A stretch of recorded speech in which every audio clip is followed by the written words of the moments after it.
Everest Shahi Biryani Masala. Taste the best. Everest. Meenakshi Academy of Higher Education and Research. Admission open. Apply online. பெண்ணுடைய அந்த orgasm அந்த பாலியல்ல வந்து ஒரு உச்சகட்ட இன்பத்தை வந்து எந்தெந்த வகைகளெல்லாம் வந்து நம்ம கொடுக்க முடியும். பட் எல்லா பெண்களுக்கும் கண்டிப்பாக அது ஒரு ஸ்பெசிஃபிக்கான ஸ்பாட், அந்த இடத்துல தூண்டுனா கண்டிப்பாக அவர்களுக்கு வந்து இப்போ எப்படி மார்பகங்கள் ஒரு எரோஜினஸ் ஜோனோ, எப்படி ஒரு நிப்பிள் ஒரு எரோஜினஸ் ஜோனோ, எப்படி வந்து கழுத்து பகுதியே சில பேருக்கு வந்து ஒரு ஸ்டிமுலேஷனை கொடுக்குற ஒரு பகுதியாக இருக்கலாம். ஸோ இந்த மாதிரி பல வகை இருக்கும்பொழுது அதில் ஒன்று தான் இந்த ஜி ஸ்பாட். ஒரு பேசிக்காக ஆண்கள் வந்து இந்தந்த விஷயங்கள்லாம் தெரிஞ்சுக்கணும், ஒரு பாலியல் உறவில் வந்து அவங்கள மகிழ்ச்சி வச்சுக்கணும்னா இந்தந்த அடிப்படையான விஷயங்கள்லாம் தெரிஞ்சுக்கணும் அப்படின்னா எது சொல்லுவீங்க? இமீடியட்டாக வந்து தாம்பத்தியத்தில் ஈடுபடும் பொழுது ஆண் உறுப்பு பெண் உறுப்புக்குள்ளே செலுத்தும் பொழுது அந்த இடத்துல இருக்க ஈரப்பதம் கம்மியாக இருக்கலாம். ஏன்னா ஃபோர்ப்ளே இல்லாததுனால அவர்களுக்கு அங்கே இருக்கிற சுரப்பிகள்லேருந்து வர ஈரப்பதம் ரொம்ப கம்மியாகிறதுனால அது அவர்களுக்கு வலியை கொடுக்கலாம். செக்ஷுவல் பொசிஷன்ஸை ட்ரை பண்ணும்பொழுது தான் அவர்களுக்கு எந்த விதமான ஒரு பொசிஷனில் அதிகமான வந்து ஒரு ப்ராப்பரான ஆர்காசம் ஏற்படுது, இல்லை கரெக்டான அரவுசல் ஏற்படுது அப்படின்றது அவர்களால் உணர முடியும். பெண்கள் வந்து ஒரு முறை கூட அவர்களுடைய லைஃப் டைம்ல உச்சக்கட்டத்தை அடையாத பெண்கள் வந்து 30% மேலே இருக்காங்க அப்படின்றது நிறைய ஆய்வுகள் சொல்லப்படுற தகவல். ஸோ ஃபோர் பிளேனா இவ்வளோ நிமிடங்கள் தான் பண்ணணும், இதெல்லாம் செஞ்சாலே ஒரு ஃபோர் பிளே அப்படின்ற மாதிரி ஒரு வரையறை கிடையாது. ஒரு செக்ஷுவல் கான்டாக்ட்னாலே குழந்தைக்காக தான், இல்லை வந்து குழந்தைக்காக மட்டும் ட்ரை பண்ணுற நேரங்களில் தான் அவங்க ரெகுலராக கான்டாக்டில் இருக்கிறது அப்படின்றது பெரிய அளவில் பெண்களுக்கு ஒரு ஈடுபாடையோ இல்லை அவங்களுக்கு ஒரு சாட்டிஸ்ஃபேக்ஷனையோ கொடுக்காமல் போகிறதுக்கான வாய்ப்புகள் இருக்கு.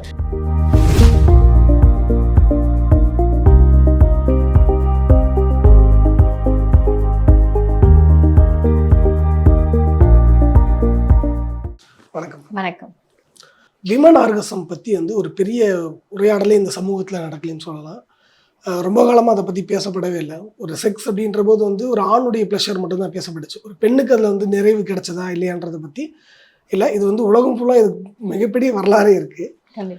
ஸோ இப்போ இந்த சூழலில் இன்றைக்கி நம்ம வந்து ஆர்கசம் பற்றி பேச தொடங்கியிருக்க வேளையில் வந்து ஒரு பெண்ணுடைய அந்த ஆர்கசம் அந்த பாலியலில் வந்து ஒரு உச்சகட்ட இன்பத்தை வந்து எந்தெந்த வகைகளெல்லாம் வந்து நம்ம கொடுக்க முடியும் அப்படிங்கிற ஒரு அவேர்னஸ் வந்து தேவைப்படுது. கண்டிப்பாக. ஸோ அப்போ ஒரு விமனுடைய ஆர்கசம் வந்து எந்தெந்த வகைகள்லாம் வந்து நடக்கும்? ஸோ விமனோட ஆர்காசம் அப்படின்னு சொல்லும்பொழுது இப்போ ஆண்களுக்கும் பெண்களுக்கும் இது நிறைய முறை பேசியிருக்கோம். பட் ஆண்களுக்கும் பெண்களுக்கும் வந்து ரொம்ப டிஃப்ரெண்ட்டான ஒரு ரெஸ்பான்ஸ் சைக்கிள்னு சொல்லுவோம். அதாவது ஒரு செக்ஷுவல் கான்டாக்ட்குள்ளே ஒரு தாம்பத்தியத்துக்குள்ளே அவங்க இன்வால்வ் ஆகும்போது அது பல ஸ்டெப்ஸ் இருக்குது. அதில் ஆண்களுக்கு வந்து இந்த ஒரு செக்ஷுவல் ரெஸ்பான்ஸ் சைக்கிள் வந்து ரொம்ப ஷார்ட்டான சைக்கிள். ஸோ அவங்களுக்கு ஒரு அரவுசல், அப்புறம் ஒரு பிளாட்டோ, அதுக்கப்புறம் ஒரு ஆர்காசம் அப்படின்னு சொல்லுவோம். ஒரு உச்சக்கட்டத்தை ஈஸியாக அவர்களால் அடைய முடியும். ஆனால் பெண்களுக்கு அந்த செக்ஷுவல் ரெஸ்பான்ஸ் சைக்கிள் வந்து ரொம்ப ரொம்ப லாங்கான ஒரு சைக்கிள். அதில் பல ஸ்டேஜஸ் இருக்குது. ஸோ அப்படி பார்க்கும்போது பெண்களுக்கு வந்து ஒரு ப்ராப்பரான அரவுசல், ப்ராப்பரான டிசையர், ப்ராப்பரான எக்ஸைட்மெண்ட் இதெல்லாம் இருந்தால் தான் அவர்களால் உச்சக்கட்டத்தை அடைய முடியும். அதுதான் அவங்களுக்கு ஒரு செக்ஷுவல் சாட்டிஸ்ஃபேக்ஷனை கொடுக்கும். ஸோ எப்படி இதை செய்கிறது, இல்லை எவ்வளோ நேரம் ஆகும் அப்படின்றதெல்லாம் நிறைய பேர் வந்து கேட்குற ஒரு காமனான கேள்வி. ஸோ இதில் முக்கியமான விஷயம் அப்படின்றது ஒரு communication. First thing is communication. ஒவ்வொரு பெண்ணுக்கும் பல எரோஜினஸ் ஜோன்ஸ் இருக்குது அப்படின்னு சொல்லுவாங்க. ஸோ சில பகுதிகளை தூண்டும் பொழுது அவர்களுக்கு கரெக்டான அந்த செக்ஷுவல் ரெஸ்பான்ஸ், அந்த அரவுசல் ஏற்படுறதுக்கான வாய்ப்புகள் இருக்குது.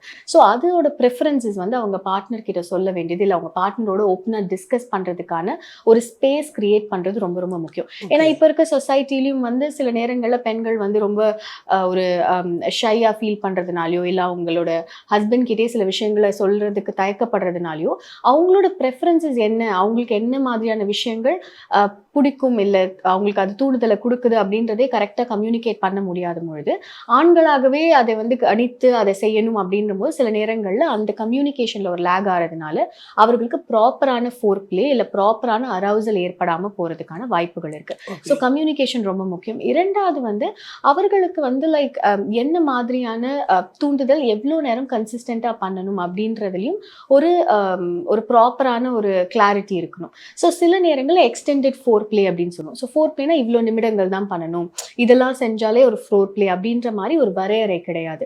ஸோ எக்ஸ்டெண்டடான ஃபோர் பிளே இருக்கும் பொழுது அது பெண்களுக்கு வந்து இன்னும் கொஞ்சம் எக்ஸைட்மெண்ட்டையும் டிசைரையும் அதிகப்படுத்துறதுக்கான வாய்ப்புகள் இருக்கு.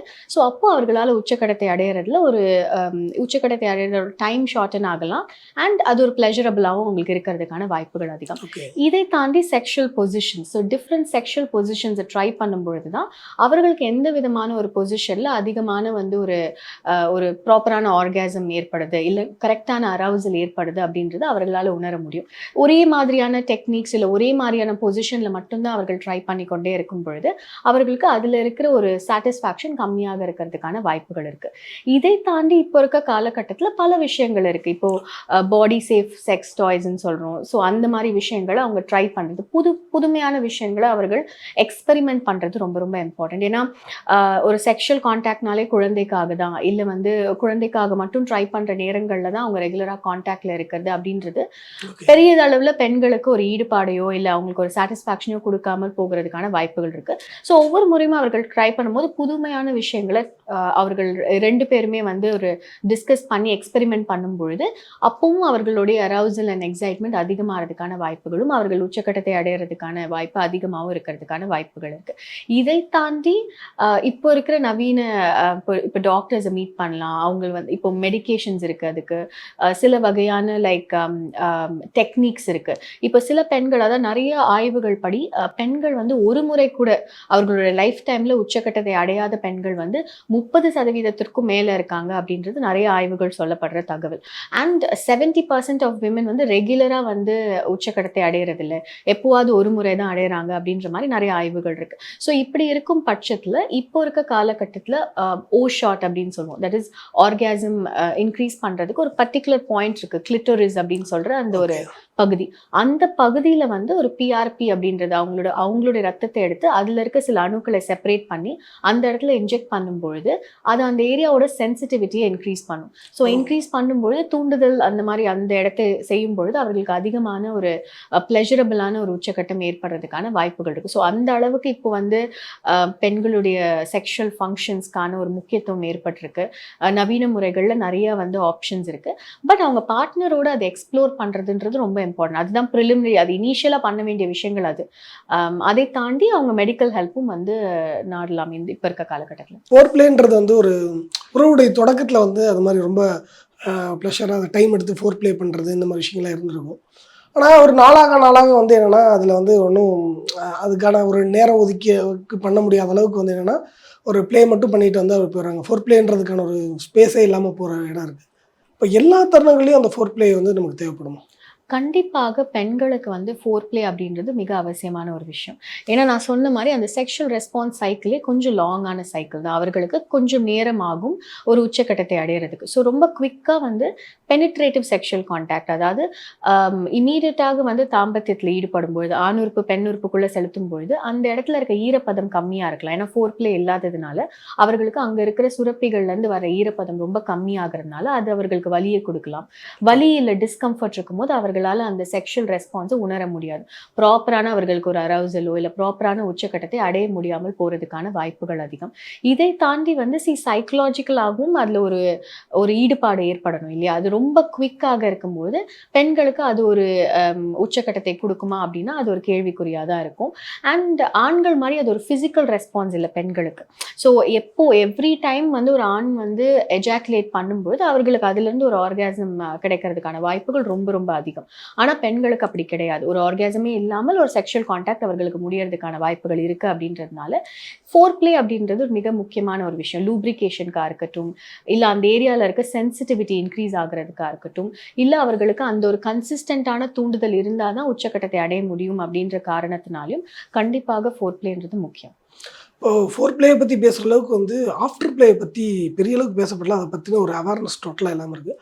ஆஃப்டர் பிளே வந்து எந்த அளவுக்கு முக்கியமான விஷயமா இருக்குது? ஸோ ஆஃப்டர் பிளே அப்படின்றது ஒரு தம்பதியினருக்குள்ளே இருக்க ஒரு ஈடுபாடு தான். ஸோ அது வந்து கண்டிப்பாக இருந்தே ஆகணும், இல்லை அது வந்து ஃபோர் பிளே அளவுக்கு முக்கியம் அப்படின்னு சொல்ல முடியாது.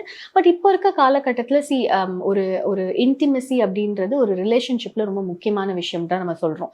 ஏன்னா வந்து இது வெறும் செக்ஷுவல் தாம்பத்தியத்திற்காக நீங்கள் சேர்ந்திருக்காமல் உங்கள் ரிலேஷன்ஷிப்பை பில்ட் பண்ணுறதுக்கு ஒரு இன்டிமேட்டாக பார்ட்னரோட இருக்கும்போது ஒரு சில விஷயங்கள் அவர்களுக்குள்ளே இருக்கிற மிஸ்கம்யூனிகேஷன்ஸ், அவர்களுக்குள்ளே இருக்கிற கருத்து வேறுபாடுகள், இது எல்லாமே வந்து சால்வ் ஆகிறது நம்ம பார்க்குறோம். ஸோ அப்படி நம்ம அதுக்கு முக்கியத்துவம் கொடுக்கும்பொழுது இந்த after play and all that வந்து ரொம்ப இம்பார்ட்டன்ட் அப்படின்னு சொல்கிறோம். பட் ஃபோர் பிளேன்றது ஒரு நார்மல் செக்ஷுவல் ரெஸ்பான்ஸுக்கே அது ரொம்ப முக்கியமான ஒரு விஷயம். ஸோ அதுதான் இதில் இருக்க டிஃப்ரென்ஸ்.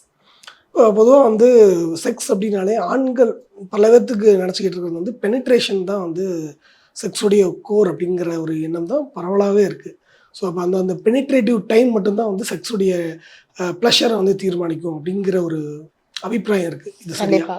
ஸோ இது வந்து இது ஆண்களுக்கு வேணா அது கரெக்டான ஒரு விஷயமாக இருக்கலாம். பட் பெண்களுக்கு அப்படின்னு நம்ம சொல்லும் பொழுது, ஸோ பெனிட்ரேட்டிவ் செக்ஷுவல் கான்டாக்ட்னு சொல்லும் போது சில பெண்களால் மட்டும்தான் அந்த டைம்ல வந்து அவர்களால் உச்சக்கட்டத்தை அடைய முடியும். ஏன்னா வெஜனல் ஆர்காசம் சொல்லுவோம். ஸோ சில பெண்களுக்கு வந்து வெஜனல் ஆர்காசம் தான் அவர்களுடைய ஒரு ஸ்டிமுலேஷனாக இருக்கும். ஸோ பெண் உறுப்பை ஸ்டிமுலேட் பண்ணும்போது அவர்களால் ஆட்டோமேட்டிக்காக ஆர்காசம் அடைய முடியும். சில பெண்களுக்கு கிளிட்டரல் ஆர்காசம், ஸோ கிளிட்டரிஸ் அப்படின்ற பகுதியை ஸ்டிமுலேட் பண்ணும்பொழுது தான் அவர்களால் ஒரு ஆர்காசம் அடைய முடியும். ஸோ அவர்களுக்கு நீங்கள் வந்து பெனிட்ரேட்டிவ் செக்ஷுவல் கான்டாக்ட்ல இருக்கும்பொழுது அவர்களால் ஒரு உச்சக்கட்டத்தை அடைய முடியாது. ஸோ உங்கள் பார்ட்னருடைய ப்ரிஃபரன்ஸ் என்ன? ஒருவேளை அவர்களுக்கு வெஜனல் ஸ்டிமுலேஷனே கரெக்டாக போதுமானதாக இருக்குது அப்படின்னா தென் பெனிட்ரேட்டிவ் செக்ஷுவல் கான்டாக்ட்லேயே அவர்களால் ஒரு உச்சக்கட்டத்தை அடைய முடியும். பட் மற்ற டைப் ஆஃப் ஆர்காசம்ஸ் நிறையா இருக்குது. மிக்ஸ்ட் ஆர்காசம்ஸ் இருக்குது, லைக் கிளிட்டரல் ஆர்காசம் இருக்குது. ஸோ இந்த மாதிரி தூண்டுதல்கள் மூலிமா ஒரு உச்சக்கட்டத்தை அடைய முடியும் அப்படின்ற பெண்களுக்கு இது போதுமானதாக இருக்கிறதுக்கான வாய்ப்புகள் ரொம்ப கம்மி. அதாவது இப்போ இந்த பெனிட்ரேஷன்றது இது மாதிரி ஒரு பார்ட் தானே தவிர்த்து அது வந்து ஃபுல் கோர் இல்லைன்னு தான் சொல்லணும். கண்டிப்பாக. இப்போ ஜி ஸ்பாட், இந்த ரீசெண்டாக நிறைய வந்து ஜி ஸ்பாட் அப்படின்ற ஒரு டேர்ம் வந்து ரொம்ப பரவலாக பேசப்பட்டு வருது. இப்போ அந்த ஜி ஸ்பாட்னா என்ன ஆக்சுவலி, அது how to find the G spot அப்படின்றது ஒரு பெரிய கேள்வியாக இருக்குது. ஸோ ஜி ஸ்பாட் அப்படின்றத we call it as the Grafenberg spot. அது வந்து லைக் இப்போ அது வந்து ஒரு ஸ்பாட்டே இல்லை அப்படின்றது தான் இப்போ புதிதாக ஆய்வுகள் சொல்லப்படுற ஒரு விஷயம். அது வந்து ஒரு ஜோன், அதாவது பெண் உறுப்புல இருக்க இனிஷியலாக இருக்க அந்த மேல் பகுதியை தான் வந்து அந்த வெஜினாவோட ஆன்டீரியர் வால்னு சொல்லுவோம். அந்த இடத்துல இருக்கிற அந்த ஜோனை தான் வந்து ஜி ஜோன்னு சொல்கிறோம். ஸோ அந்த இடத்தை தூண்டும் போது அங்கே வந்து ஒரு நரம்புகளோட குவியல் இருக்கு. ஸோ அந்த இடத்தை தூண்டும் பொழுது பெண்களுக்கு வந்து ஒரு சென்சிட்டிவிட்டி அதிகமாகிறதுனால அவர்களுக்கு உச்சக்கட்டத்தை அடையிறதோ, இல்லை ஒரு அரவுசல் பெட்டராக இருக்கிறதோ, இல்லை ஒரு எக்ஸைட்மெண்ட் பெட்டராக இருக்கிறதோ உணர்வாங்க அப்படின்றதான். பட் எல்லா பெண்களுக்கும் கண்டிப்பாக அது ஒரு ஸ்பெசிஃபிக்கான ஸ்பாட், அந்த இடத்தை தூண்டுனா கண்டிப்பாக அவர்களுக்கு வந்து ஒரு அரவுசல் இருக்கும் அப்படின்ற அவசியம் கிடையாது. நான் சொன்ன மாதிரி எரோஜினஸ் ஜோன், அது ஒன் ஆஃப் தி எரோஜினஸ் ஜோன். இப்போ எப்படி மார்பகங்கள் ஒரு எரோஜினஸ் ஜோனோ, எப்படி ஒரு நிப்பிள் ஒரு எரோஜினஸ் ஜோனோ, எப்படி வந்து கழுத்து பகுதியே சில பேருக்கு வந்து ஒரு ஸ்டிமுலேஷனை கொடுக்குற ஒரு பகுதியாக இருக்கலாம். ஸோ இந்த மாதிரி பல வகை இருக்கும்பொழுது அதில் ஒன்று தான் இந்த ஜி ஸ்பாட். பட் அது அதுக்கு ஒரு பேர் வைத்து அதை ஒரு புதுமையா கொண்டு வந்ததுனால அதை வந்து எல்லாரும் அதே ஃபோக்கஸ் பண்ணுவாங்க. அதை பண்ணா அப்போ கண்டிப்பாக பெண்களால் ஆர்காசம் பெற முடியும், அது பெனிட்ரேஷன்லேயே பண்ண முடியும் அப்படின்றதுனால அவர்கள் அதுக்கு கூடுதல் முக்கியத்துவம் கொடுக்கறத நம்ம பார்க்குறோம். பட் அந்த பகுதி மட்டும்தான் முக்கியம் அப்படின்றது கிடையாது. One of the zones. சில பேருக்கு அந்த தூண்டுதல் வந்து அதிகபட்ச உச்சக்கட்டத்தை கொடுக்கும்போது அதை வந்து அவர்கள் ஃபாலோ பண்ணலாம். பட் எல்லாருக்கும் அது ஒரே மாதிரி ஒரே பகுதியில் எக்ஸாக்டா அந்த லொகேஷன்ல இருக்கிறது கிடையாது. இப்போ ஜி ஸ்பாட்டு அப்படின்ற ஒண்ணே கிடையாது அப்படின்றது தான். அது ஒரு ஸ்பாட் கிடையாது, அது ஒரு பர்டிகுலர் ஜோன், அதாவது அந்த பகுதியை தான் அந்த மாதிரி. ஆனால் இப்போ கிளிட்டரிஸ் மாதிரின்னு சொல்லலாம். கிளிட்டரிஸ்ன்றது ஒரு உறுப்பு, ஸோ அதால பார்க்க முடியும் நம்மளால, அது எக்ஸாக்டா அந்த ஸ்பாட்ல இருக்குன்னு. பட் ஜி ஜோன்ன்றது அது ஒரு பர்டிகுலர் ஏரியா, அது வந்து குறிப்பிட்டு இந்த பகுதி அப்படின்ற மாதிரி நம்மளால சொல்ல முடியாது. கிளிட்டரிஸ் ஸ்டிமுலேஷன் வந்து எந்த அளவுக்கு வந்து செக்ஸ்ல ஹெல்ப்ஃபுல்லா இருக்கு? ஸோ அதான் லைக் ஒருத்தரோட ப்ரிஃபரன்ஸ் தான் இல்லையா. ஸோ கிளிட்டரல் ஸ்டிமுலேஷன் அப்படின்றது பெரும்பாலான பெண்களுக்கு மாஸ்டர்பேஷன் அப்போவே அவர்கள் சுய இன்பம் செய்யும் பொழுது அவர்களுக்கு அதுலேருந்து ஒரு ஆர்காசம் வர்றதுக்கான வாய்ப்புகள் அதிகம். அவங்களை எக்ஸ்ப்ளோர் பண்ணும்போதே, அவங்க செக்ஷுவாலிட்டி எக்ஸ்ப்ளோர் பண்ணும்போதே அவர்களுக்கு அந்த ப்ரிஃபரன்ஸ் ஆல்ரெடி தெரியும். ஸோ அவர்களுக்கு அந்த கிளிட்டரல் ஸ்டிமுலேஷன் இருந்தாலே ஆட்டோமேட்டிக்காக ஆர்காசம் இருக்க முடியும்னு. பட் ஒரு தாம்பத்தியத்தில் ஈடுபடும் போது தான் அவங்களுக்கு வெஜனல் ஆர்காசமும் இருக்கா, இல்லை மற்ற பகுதிகளை தூண்டும் பொழுதும் அவர்களுக்கு ஒரு ஸ்டிமுலேஷன் இருக்கா அப்படின்றது அவர்களால் உணர முடியும். ஸோ கிளிட்டரல் பகுதின்றது மோஸ்ட் ஆஃப் த டைம், பெரும்பாலான நேரங்கள்ல அது ஒரு ஸ்டிமுலேஷன், அது ஒரு ப்ராப்பரான எரோஜினஸ் ஜோன் அப்படின்றதுனால அதை ஸ்டிமுலேட் பண்ணும்பொழுது அவர்களால் வந்து ஒரு அரவுசலையோ இல்லை உச்சக்கட்டத்தையோ உணர முடியும் கன்சிஸ்டண்டா பண்ணும்பொழுது. இப்போ ஒரு பேசிக்காக ஆண்கள் வந்து இந்தந்த விஷயங்கள்லாம் தெரிஞ்சுக்கணும், ஒரு பாலியல் உறவில் வந்து அவங்களை மகிழ்ச்சி வச்சுக்கணும்னா இந்தந்த அடிப்படையான விஷயங்கள்லாம் தெரிஞ்சுக்கணும் அப்படின்னா எது சொல்லுவீங்க? ஸோ தெரிஞ்சுக்கணும் அப்படின்னா ஃபர்ஸ்ட் லைக் நம்ம முன்னாடி டிஸ்கஸ் பண்ண மாதிரி கம்யூனிகேஷன் ரொம்ப முக்கியம். அவங்க என்னென்ன பண்ணணுன்றதை எக்ஸ்பெரிமெண்ட் பண்ணுறது அவங்க பார்ட்னரோட ரொம்ப முக்கியம். அதற்கான நேரம் ஒதுக்குறது ரொம்ப முக்கியம். அண்ட் ஸ்ட்ரெஸ் அதிகமாக இருக்குது அப்படின்னு எல்லாரும் சொல்லிட்டே இருப்பாங்க, ஸ்ட்ரெஸ்னால நாங்கள் அவ்வளோவா கான்டாக்டில் இருக்கிறது இல்லை.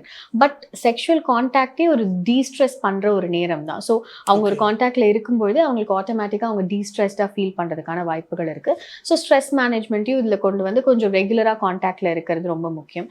அதே மாதிரி வந்து எப்போவுமே வந்து ஒரு தாம்பத்திய காக மட்டுமே அவர்களுடைய பார்ட்னர் அணுகாம ஒரு நார்மலான ஒரு இன்டிமேட் செட்டிங் எப்பவுமே உருவாக்குறது, லைக் நார்மலா டச் பண்றதோ இல்ல ஹக் பண்றதோ இல்ல அந்த மாதிரியான ஒரு வெளிப்பாடுகள் வந்து நாள்தோறும் இருக்கும் பொழுது அவர்களுக்கு இந்த தாம்பத்தியத்திலயும் இன்னும் கூடுதலான ஒரு ஒரு எக்ஸைட்மெண்ட்டும் ஒரு ஈடுபாடும் இருக்கிறதுக்கான வாய்ப்புகள் அதிகம். ஸோ எக்ஸ்பெரிமெண்ட் பண்றது and being more intimate with your partner and to spend more time. So கூடுதலான நேரம் அதில் செலவிடும் பொழுது தான் அதில் வந்து வேறு விஷயங்கள் என்ன ட்ரை பண்ண முடியும், இல்லை அவர்களுடைய பார்ட்னருக்கு அது ப்ளஷரபிளாக இருக்கா அப்படின்ற மாதிரியான தகவல்களும் அவர்களுக்கு கிடைக்கும். ஸோ இதெல்லாம் ஃபாலோ பண்ணாலே அவர்களால் வந்து ஒரு நல்ல தாம்பத்தியம், ஒரு எக்ஸைட்டடான ஒரு பாலியல் குள்ள அவங்களால ஈடுபட முடியும். இப்போ இந்த ஓப்பன் கான்வர்சேஷன் வந்து ரொம்ப முக்கியம் நம்ம சொல்லலாம் இல்லையா? ஆனால் அது வந்து இங்கே நிறைய நடக்கிறது இல்லை அப்படின்றது தான் வந்து பார்ப்போம். ஏன்னா தாம்பத்தியத்தில் வந்து ஒரு தன்னுடைய பார்ட்னர் வந்து ஒரு உச்சகட்டத்தை அடைஞ்சாங்களா அப்படின்றத பற்றின விசாரணை கூட இங்கே பெருசாக நடக்கிறது இல்லை. அது எந்தளவுக்கு அது தேவைப்படுது? ஸோ கண்டிப்பாக ஓப்பன் கம்யூனிகேஷன் அப்படின்றது அப்சல்யூட்லி இம்பார்ட்டண்ட். பெண்களாக இருந்தாலும் ஆண்களாக இருந்தாலும் அதற்குன்னு ஒரு ஸ்பேஸ் கிரியேட் பண்ணுறது ரொம்ப இம்பார்ட்டண்ட். இப்போ நிறைய நேரங்கள் நம்ம பார்க்கும்போது யாராக வேணா இருக்கலாம், பார்ட்னரில் யாராக ஒருத்தராக இருக்கலாம், இமீடியட்டாக வந்து அவர்களுடைய ஒப்பீனியன்ஸை வந்து வெளியில் பகிர்ந்து கொள்வது, அது நெகட்டிவாக இப்போ பாடி இமேஜாக இருக்கலாம், இப்படி இருக்கு அப்படின்னு சொல்லும் பொழுது அது ஆட்டோமேட்டிக்காக அந்த எதிர்க்கில் இருக்க பார்ட்னருடைய மைண்டில் வந்து ஒரு தாட்டாக பதிஞ்சிடும். ஸோ அது ஒரு நெகட்டிவான ஒரு இம்ப்ரெஷன் கிரியேட் பண்ணிடும். ஸோ அவர்கள் வெளியில் வந்து அதை பற்றின டிஸ்கஷனுக்கு பண்ணாமல் இருக்கிறதுக்கான வாய்ப்புகள் ரொம்ப அதிகம். ஸோ நெகட்டிவான கிரிட்டிசிசம் உள்ளே கொண்டு வராமல் ஓப்பனாக ஒரு ஸ்பேஸ் என்ன வேணால் நம்ம டிஸ்கஸ் பண்ணலாம், அது ஒரு டிஸ்கஷன் மட்டும்தான், அது ரொம்ப ஒரு ஸ்ட்ராங்கான டிசிஷன் ஆகவோ இல்லை ஒப்பீனியன் ஆகவோ இருக்க வேண்டியது இல்லை அப்படின்றத ரொம்ப கிளியராக வரையறைப்படுத்தி கொள்ள வேண்டியது ரொம்ப ரொம்ப முக்கியம். அப்படி ஒரு ஸ்பேஸ் இருந்தாதான் ப்ரிஃபரன்சஸ் அப்படின்றதே நம்மளால சொல்ல முடியும். ஸோ பெண்களும் சரி ஆண்களும் சரி அவர்களுக்கு இதெல்லாம் ப்ரிஃபரன்சஸ் இருக்கு, இது இல்லை அவர்களுக்கு அவ்வளவா இது வந்து அவர்களுக்கு ஒரு ஈடுபாடு இதில் இல்லை அப்படின்றத கம்யூனிகேட் பண்ணும் பொழுது தான், அதே வந்து கன்சிஸ்டண்ட்டாக அவர்கள் ஃபாலோ பண்ணும் பொழுது தான் அவர்களால் வந்து ஒரு கரெக்டான ஒரு தாம்பத்தியத்தில் ஈடுபட முடியும். அது வந்து அவர்களுக்கு ஒரு ப்ளஷரபிளான ஒரு எக்ஸ்பீரியன்ஸாக இருக்கும். அப்படி இல்லைன்னா அதை பில்ட் பண்ணுறதே ரொம்ப டிஃபிகல்ட்டாக இருக்கும். சேர்ந்து இருக்கணும் அது ரெகுலாரிட்டிக்காக இல்லை வந்து ஒரு குழந்தைக்காக அப்படின்ற மாதிரி ஒரு வட்டத்துக்குள்ள வந்துடும் போது அது ரெண்டு பேருக்குமே ஒரு சலிப்பை கொடுக்கறதாகவோ இல்லை வந்து பண்ணணுமே அப்படின்றதுக்காக சேர்ந்திருக்கிறதுக்கான வாய்ப்புகளும் ரொம்ப ரொம்ப அதிகம். இதுல வந்து நிறைய நேரங்கள்ல அதுவும் இப்போ குழந்தைக்காகலாம் பிளான் பண்றாங்கன்னா வெறும் ஓவியுலேஷன் டேஸ் இந்த நாட்கள் மட்டும்தான் அப்படின்ற மாதிரி ரொம்ப முக்கியத்துவம் அந்த இடத்துக்கு வரும்பொழுது அது ஆண்களுக்கே சில நேரங்கள்ல பிரச்சனை வர்றதுக்கான வாய்ப்புகள் இருக்கு. லைக் பெர்ஃபார்மன்ஸ் ஆங்ஸைட்டின்னு சொல்லுவோம். இந்த நாட்கள்ல இப்போ நம்ம கரெக்டா கான்டாக்ட்ல இருக்கணும்னு சொல்லும் பொழுதே அப்போ ஆண்களால அது வந்து அது ஒரு பதற்றத்தை கொடுக்கறதுனால அவர்களால கரெக்டா பெர்ஃபார்ம் பண்ண முடியாம போறதுக்கான வாய்ப்புகள் இருக்கு. விரப்பு தன்மை இல்ல பிரச்சனைகள் அந்த மாதிரி பிரச்சனைகள் வர்றதுக்கான வாய்ப்புகள் இருக்கு. ஸோ ஒரு கம்யூனிகேஷன்றது ஒரு ரிலாக்ஸ்டாகவும் அது ரொம்ப ஒப்பீனியேட்டடா இல்லாமல் ஒரு பாசிட்டிவான விஷயங்களை நோக்கி இருக்கும் பொழுது அது ரொம்ப வந்து ரொம்ப முக்கியமான விஷயம் இந்த ஒரு தாம்பத்தியத்தை பொறுத்த வரைக்கும். ஓகே மேம், அதாவது ஃபீமேல் ஆர்கசம் பற்றின ஒரு தேவையான தகவல்கள் வந்து ரொம்ப விரிவாக சொன்னீங்க. ரொம்ப நன்றி. நன்றி. எவரெஸ்ட் ஷாஹி பிரியாணி மசாலா, டேஸ்ட்ல best Everest. Meenakshi Academy of Higher Education and Research. Admission open. Apply online.